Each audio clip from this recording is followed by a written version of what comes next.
শুভ সন্ধ্যা। গত 1 September 2025 supreme কোর্টের বিচারপতি দীপঙ্কর দত্তের বেঞ্চে শিক্ষকদের জন্য টেট বাধ্যতামূলক এইরকম একটি যুগান্তকারী রায় কিন্তু প্রদান করা হয়।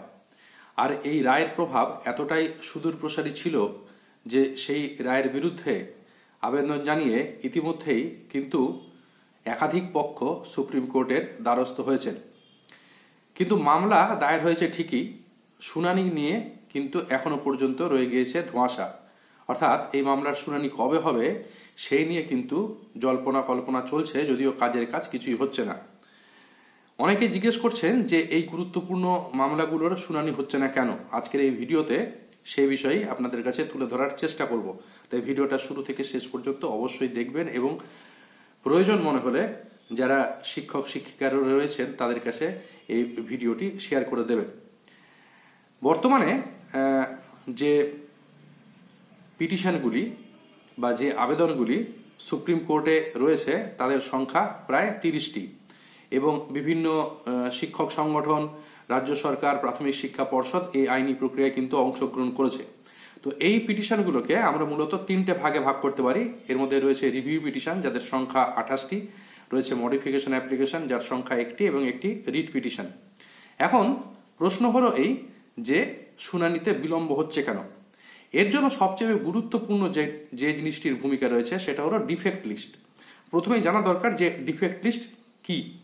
এখন কোনো একটি মামলা যখন সুপ্রিম কোর্টে দাখিল হয়ে থাকে তখন সেই সমস্ত পিটিশন দাখিল করার পর কিন্তু রেজিস্ট্রি বিভাগ সেটাকে যাচাই করে দেখে এবং কোনো ফাইলে যদি কোনো গঠনগত বা তথ্যগত কোনো ত্রুটি থাকে তাহলে সেটা ডিফেক্ট লিস্টে পাঠানো হয়ে থাকে।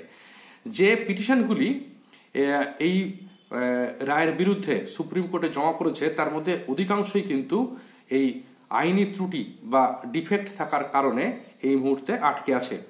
সাধারণত যারা আবেদনকারী থাকেন তাদেরকে এই ত্রুটি সংশোধন করার জন্য বা ক্লিয়ার করার জন্য 90 দিনের সময় দেওয়া হয় এবং যতক্ষণ পর্যন্ত সেই ত্রুটিগুলি সংশোধিত না হচ্ছে ততক্ষণ পর্যন্ত মামলাটির বিচার্য বিষয় হিসেবে গণ্য হয় না এবং সেটা শুনানির জন্য লিস্টেডও করা হয় না। তো বর্তমানে কিন্তু অধিকাংশ মামলাই এই ত্রুটির কারণে সুপ্রিম কোর্টে আটকে রয়েছে। এখন রাজ্য সরকার থেকে শুরু করে বিভিন্ন শিক্ষকদের প্রতিষ্ঠান অনেকেই তো পিটিশন দাখিল করেছে, কিন্তু তাদের মধ্যে অনেকেরই সেই পিটিশনগুলো কিন্তু ডিফেক্ট লিস্টে রয়েছে। যেমন কয়েকটি পিটিশনের কথা আমরা বলতে পারি। বিধান কুমার মণ্ডল, যিনি বিজিটির পক্ষ থেকে 11ই নভেম্বর পিটিশন দাখিল করেছেন, সেটা ডিফেক্ট লিস্টে রয়েছে। বঙ্গীয় প্রাথমিক শিক্ষক সমিতি 12ই নভেম্বর তারা পিটিশন দাখিল করেছিলেন, সেটা রয়েছে। West Bengal board of primary education 12ই নভেম্বর ডিফেক্ট লিস্টে রয়েছে।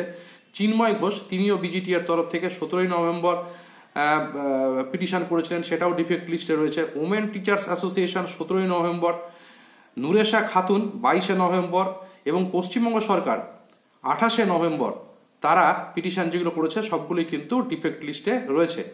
এর পাশাপাশি সাম্প্রতিক আরও কিছু মামলাও কিন্তু দাখিল করা হচ্ছে যেগুলো এখনো পর্যন্ত সুপ্রিম কোর্টের যে রেজিস্ট্রি বিভাগ সেই রেজিস্ট্রি বিভাগের যাচাইকরণ বা ভেরিফিকেশনের স্তরে রয়ে গেছে। তো যেহেতু সেগুলোর যাচাই এখনো সম্পন্ন করা হয়নি তাই এখনো পর্যন্ত সেগুলোর মধ্যে কোনো ডিফেক্ট আছে কিনা সেগুলো ধরা পড়েনি। যেমন এর মধ্যে রয়েছে তামিলনাড়ু গ্র্যাজুয়েট টিচার্স ফেডারেশন, তারা গত 2 তারিখে অর্থাৎ 2রা ডিসেম্বর তারা পিটিশন দাখিল করেছে। রমেশ তুকারাম বাংকার, তিনি 5ই ডিসেম্বর একটি পিটিশন দাখিল করেছেন। তো এগুলোর যখন ভেরিফিকেশন হয়ে যাবে তখন জানা যাবে যে এর মধ্যে কোনো সংশোধনের প্রয়োজন আছে কিনা। তাহলে প্রশ্ন যেটা ছিল সেটা হলো এই যে শুনানি কবে হবে। যারা আইন বিশেষজ্ঞরা রয়েছেন তারা বলছেন যে যেহেতু সমস্ত রিভিউ পিটিশন এবং অ্যাপ্লিকেশনের মডিফিকেশন অ্যাপ্লিকেশনের এখনো পর্যন্ত ডিফেক্ট সংশোধন হয়নি, এই ডিফেক্টগুলি সংশোধিত হওয়ার পরই মামলাগুলি শুনানির জন্য প্রস্তুত হবে। আর যেহেতু সবগুলোরই দাবি একই, অর্থাৎ এই যে টেট বাধ্যতামূলক করা হয়েছে সেইখান থেকে নিশ্চিতি বা সেই রায়কে পুনর্বিবেচনা করা, কাজেই সমস্ত পিটিশনগুলো যখন সংশোধিত হয়ে যাবে এবং ভবিষ্যতে আরও বেশ কিছু নতুন পিটিশন যে পড়তে পারে তার সম্ভাবনাও তো উড়িয়ে দেওয়া যাচ্ছে না। সেই কারণে সমস্ত আইনি জটিলতা যখন কেটে যাবে তখনই সুপ্রিম কোর্ট সিদ্ধান্ত নেবে যে তারা কবে এই মামলাটির শুনানি করবে। এবং তার পাশাপাশি আরেকটা জিনিসও রয়েছে, সেটা হলো এই যে শুনানি কোন পদ্ধতিতে হবে সেই নিয়েও কিন্তু বেশ অনেক মানুষের প্রশ্ন রয়েছে। অর্থাৎ যেহেতু রিভিউ পিটিশন, তো রিভিউ পিটিশন সাধারণত বিচারপতিদের যে ক্লোজ চেম্বার সেইখানেতেই হয়ে থাকে, কিন্তু যখন সেটা রিট পিটিশন হয়, রিট পিটিশনের শুনানি কিন্তু ওপেন